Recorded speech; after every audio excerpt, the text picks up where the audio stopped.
નમસ્કાર દર્શક મિત્રો, હું છું એડવોકેટ સોનલ બારિયા. આપ સર્વનું સ્વાગત છે મારી ચેનલ વિકલ્પ વિજ્ઞાનમાં. દર્શક મિત્રો, એક મિત્રનો પ્રશ્ન છે કે અમારી ખેતીની જમીનની અંદર સરકારી જે રોડ હોય છે એ હાઈવે નીકળ્યો છે, એટલે અમારી ખેતીની જમીનની અંદર જે કપાત થયું છે તેના અમને સરકારશ્રી તરફથી જે તે રકમ મળવા પાત્ર થઈ છે.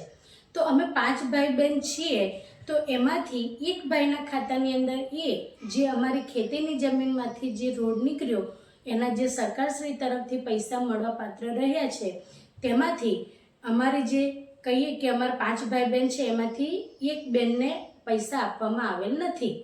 તો શું એ કાયદેસરની કાર્યવાહી કરી શકે ખરા? તો ચાલો દર્શક મિત્રો, આજે આપણે આ પ્રશ્નને એક વિડીયોના માધ્યમથી સમજીએ. તો દર્શક મિત્રો, જ્યારે તમારી જે ખેતીની જમીન છે એ વડીલોપાર્જિત કહેવાય, જો હોય તો તમારા પિતાએ એ જમીન ખરીદી હોય તો તેવા સંજોગો દરમિયાન એ ખેતીની જમીન છે એ વડીલોપાર્જિત ગણાય નહીં. પરંતુ તમારા પિતાના પિતા તરફથી જે આપણે કહી શકીએ કે વડીલો તરફથી મળેલી આપણને એક આપણી સંપત્તિ, તો એવા સંજોગો દરમિયાન દર્શક મિત્રો, જે ખેતીની જમીન છે એ તમારી વડીલોપાર્જિત હોવાના કારણે તેની અંદર તમારા બધા જ જેટલા પણ ભાઈ બહેન છો એ બધાનો જ હક હિસ્સો એક સમાન રહે છે.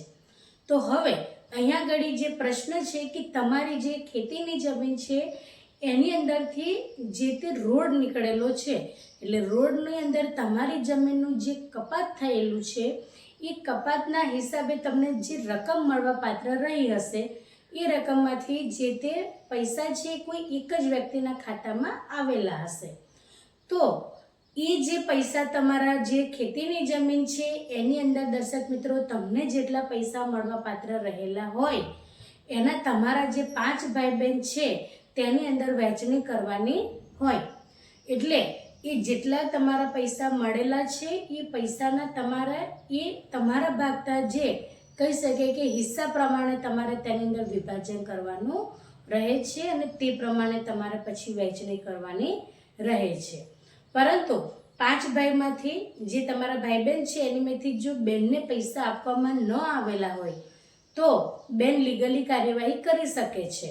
પરંતુ દર્શક મિત્રો, જો તમારી જે ખેતીની જમીન છે એ ખેતીની જમીનમાંથી રસ્તો નીકળ્યો અને સરકારશ્રી તરફથી તમને પૈસા મળવા પાત્ર રહ્યા છે, પરંતુ જો એ જે કાર્યવાહી થઈ તે પહેલાં બહેને પોતાનો હક હિસ્સો લખાણથી જતો કરેલો હોય કે આ જે ખેતીની જમીન છે એની અંદર મારે કોઈ પણ પ્રકારનો હક હિસ્સો જોઈતો નથી અને તેમને લખાણ કરીને આપેલું હોય, તો પછી તેઓ આ જે પૈસા મળવા પાત્ર છે તેની અંદર પણ તેમનો હક હિસ્સો દાખલ કરી શકે નહીં.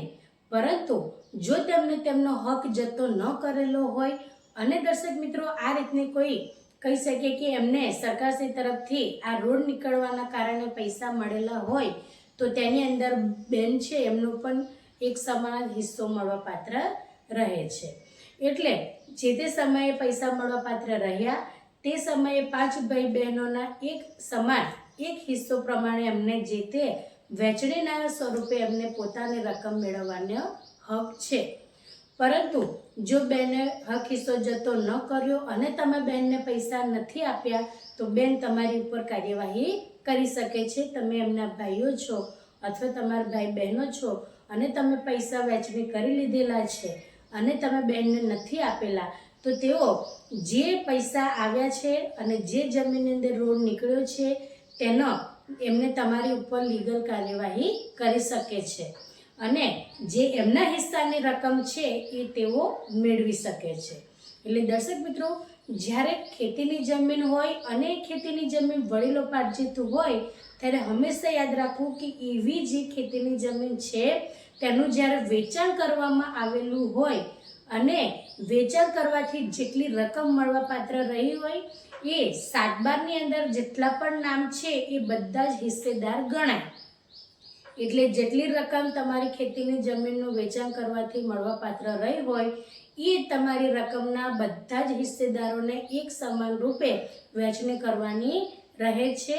અને જો કોઈ વ્યક્તિ પુખ્ત વયની ન હોય એટલે કે સગીર હોય તો એવી વ્યક્તિના હિસ્સાની જે રકમ છે એને ફિક્સ ડિપોઝિટ રૂપે બેંકની અંદર એનું ખાતું ખોલાવીને મૂકવાની રહે છે, જેથી કરીને તે વ્યક્તિ જ્યારે 18 વર્ષનું થાય ત્યારે એને એનો હિસ્સાની જે રકમ છે એ એને પછી એ ઉપાડી શકે અને એનો એ પોતાની રીતે ઉપયોગ કરી શકે. એટલે દર્શક મિત્રો, જ્યારે વડીલોપાર્જિત મિલકત હોય અને તેની કોઈ પણ પ્રકારે એની અંદરથી કોઈ લાભ મળવા પાત્ર રહ્યો હોય અથવા એક જે જમીન છે એને વેચાણ કરવામાં આવેલું હોય ત્યારે તેની અંદર જેટલા પણ અરજદારો છે એ બધાનો જ એક સમાન હક હિસ્સો રહેશે. એ પછી તમારી ખેતીની જમીનમાંથી રોડ નીકળ્યો હોય કે કોઈ કંપનીએ ટાવર નાખ્યો હોય કે પછી તેની અંદર કોઈ પણ પ્રકારનું તમે વેચાણ કરેલું હોય અને તેની રકમ તમને મળવા પાત્ર રહી હોય. એટલે જ્યારે તમારી વડીલોપાર્જિત મિલકતમાંથી કોઈ પણ પ્રકારની તમારે કોઈ નવી ઉપજ આવી, નાણાકીય તમને નવું કોઈ પણ પ્રકારનો સ્ત્રોત મળે છે, ત્યારે જેટલા પણ અરજદાર છે એ બધાને જ એક સમાન હિસ્સો મળવા પાત્ર રહેશે. તો દર્શક મિત્રો, આ જ રીતના ઇન્ફોર્મેટિવ વિડીયો હું મારા ચેનલના માધ્યમથી તમારી સમક્ષ રજૂ કરતી રહું છું. જો તમને વિડીયો સારો લાગ્યો હોય તો તેને લાઈક કરજો, શેર કરજો અને ચેનલને સબસ્ક્રાઈબ કરજો. જય હિન્દ, જય ભારત.